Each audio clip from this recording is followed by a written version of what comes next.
Consciousness അഥവാ ശ്രദ്ധ അല്ലെങ്കിൽ സൂക്ഷ്മത നമ്മുടെ ലൈഫിൽ നമുക്ക് ഏറ്റവും അധികം ആവശ്യമുള്ള ഒരു ലൈഫ് സ്കില്ലാണ് ഈ ഒരു കാര്യം. പ്രസൻസ് ഓഫ് മൈൻഡ് എന്ന് വേണമെങ്കിൽ പറയാം. പക്ഷേ ഇതിന് 4 ഡിവിഷൻസ് ഉണ്ട്.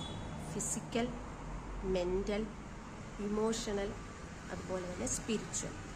ഈ 4 മേഖലകളിലും ഈ കോൺഷ്യസ്നെസ് എന്ന ക്വാളിറ്റി വർക്ക് ചെയ്താൽ മാത്രമാണ് നമ്മൾക്കൊരു റിസൾട്ടിനെ പെർമനൻ്റായി നിലനിർത്താൻ സാധിക്കുകയുള്ളൂ. അങ്ങനെ ഈ ഒരു റിസൾട്ട് ഓറിയൻറ്റഡ് ആയിട്ടുള്ള ലൈഫ് സ്കില്ല് നമ്മൾക്ക് അറ്റൈൻ ചെയ്യുകയാണെങ്കിൽ എല്ലാ തരത്തിലും നമുക്ക് സക്സസ് എന്ന് പറയുന്ന ആ ഒരു ഡെഫിനിഷനിലേക്ക് എത്താൻ സാധിക്കും. അതായത് മെൻ്റലി നമ്മൾ കോൺഷ്യസ് ആവണം, സ്പിരിച്വലി കോൺഷ്യസ് ആവണം, അതുപോലെ തന്നെ ഇമോഷണലി കോൺഷ്യസ് ആവുമ്പോൾ മാത്രമാണ് നമ്മൾക്ക് കോൺഷ്യസ്നെസ് അഥവാ സൂക്ഷ്മമായി കാര്യങ്ങൾ ചെയ്യുക എന്നുള്ളതിൻ്റെ ഒരു കൃത്യമായ ഡെഫിനിഷനിലേക്ക് എത്താൻ സാധിക്കും.